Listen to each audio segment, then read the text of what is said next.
So our first panelist, KUMI, hello, you're now in the room, is KUMI NAIDOO, a human rights and environmental justice activist, former executive director of Greenpeace, and Secretary General of Amnesty International. KUMI is a South African human rights and environmental justice activist who currently is the president of the Fossil Fuel Non-Proliferation Treaty and the Payne Distinguished Lecturer at Stanford University. He's the former Secretary General of Amnesty International and the former Executive Director of Greenpeace. So you have long been a powerful voice in the intersection of climate justice, inequality, and human rights. So from your perspective, what are the most significant sources of resistance, whether political, economical, or societal, that are blocking the kind of radical transformation needed to address inequality in their roots? So let me start by saying that the moment of history that we find ourselves in, pessimism is a luxury we simply cannot afford, and the pessimism that justifiably emerges from our analysis, our observations, and our lived experiences can, must, and should be responded to by the optimism of our thought, our actions, our creativity, our courage, and our sense of humanity. In this moment that we find ourselves in, we need to recognize that actually the chickens are coming home to roost, right? What is happening now was bound to happen at some point for the following reason. If I were to do a quick pop quiz and ask your audience now, what percentage of the global population lives in the global south? I wonder what our answers would be. So I'd ask everybody to try to think about the answer to the question. And maybe, moderator, if you can just ask the panelists quickly what their answers to the question is, just for a quick break. You're going to put it all on the spot. So I'm going to put on the spot the panelists. Anybody would like to try to respond to that? Anybody in the audience? Yes, go ahead. We have a brave participant here. 80% to 85%. Did you hear? 80 to 85%? Yes, the person is almost correct. It's 88%. It's 88% of the world's population live in the global south. And if we look at it in terms of countries, then actually we are talking about at least in excess of 70% of countries are located in the global south. So then when we take the conversation we've been having of why we are not winning, is because the global governance system has been stuck in the geopolitics of 1945. While all of us fight and try to uphold the multilateral system, it's about time that we also need to say that this system has not served the majority of people on the planet, and that system needs to be fundamentally changed.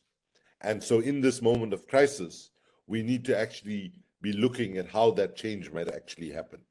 The second reason, so if we just look at the global governance system, it's suffering from a democratic deficit, a coherence deficit, a compliance deficit, by which I mean we have UN summit after UN summit where we agree things that sound very nice, and the implementation of those decisions is not even 10 or 15% most of the time. And then, of course, all of this gives us accountability and a legitimacy deficit. So that's one reason we're not winning. The second, and I want to turn to activism itself here and say that we are part of the problem. And that is what we've done, two big errors. One, if we take what the young people were saying on the video about the urgency of climate change, we have treated climate change as an environmental issue, and we then have, human rights is another silo, development and poverty is another, and so on. And so part of our problem is that we've ignored what the feminist movement urged us not to do decades ago, when they said we needed to have intersectionality. We needed to understand how different issues intersect with each other rather than trying to treat them in the silo. So that is the second and important reason. And to frame climate change as an environmental issue was a tragic failure, because climate change is about our economy, it's about our transport system, our energy system, our food system, and so on. And in that sense, we should see it as a cross-cutting issue. The third reason we are not winning as fast and big as we need to, and let's be clear, if it wasn't for activism, we would be in a much more dire strait. But activism cannot be comfortable with the idea of winning battles, important battles, but losing the overall war for social justice, gender justice, economic justice, and so on. So the third challenge is most of our messages and our narratives, right, are aimed at the brain, and we ignore the heart, the body, and the soul. Far too often, the kind of conversation we're having in this very room today, 99% of our families, friends, and colleagues and relatives, right? If we went home over the weekend and they asked us what exactly it is that you do, what conferences you attended, and if we try to speak like how we speak in a conference like this, I would be surprised if many of our families and friends actually understand what we are talking about.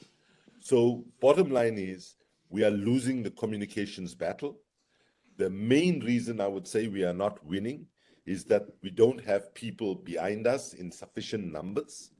And part of what we need to do is begin to recognize that the Trumps of the world and the fascists of the world are bypassing the brain and going straight to the heart and weaponizing all sorts of hate and identity and so on. Now, I'm not suggesting that we need to do the same. I'm not suggesting that we need to lie, but we don't have to be as boring with the facts as we often are for ordinary people.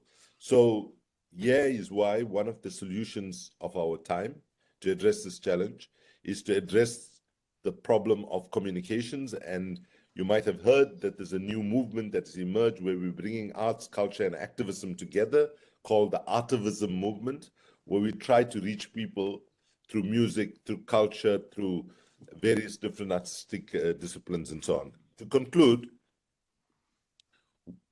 I want to conclude again on an optimistic note. Let's be blunt about it.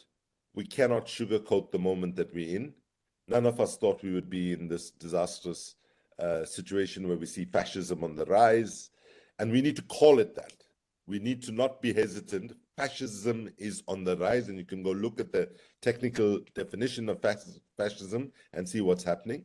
We cannot pretend that we are in a normal political situation. We need to recognize that there is abnormality that is being normalized, the racism on the rise, at reversing back gender equity struggles that we won, and so on. So yes, things are really bad. But I want to end with this thought. In more than 45 years of activism, I don't remember any moment where the appetite for fundamental, structural, and systemic change, which is critically needed right now and has been needed for a long time, is as high as it is at the moment, right? So we are often placed in a situation where we are rearranging the deck chairs on the Titanic while humanity sinks, and we have to break out of that. And so I would say, yes, things are challenging, right? But we have an obligation to exercise maximum creativity, to look at this moment and see, well, what does this moment offer us in terms of changing global governance to make it more democratic and fair, changing our trading system to make it more democratic and fair, and changing our very, how negotiations happen. And I want to leave you with this thought. Think about the climate negotiations.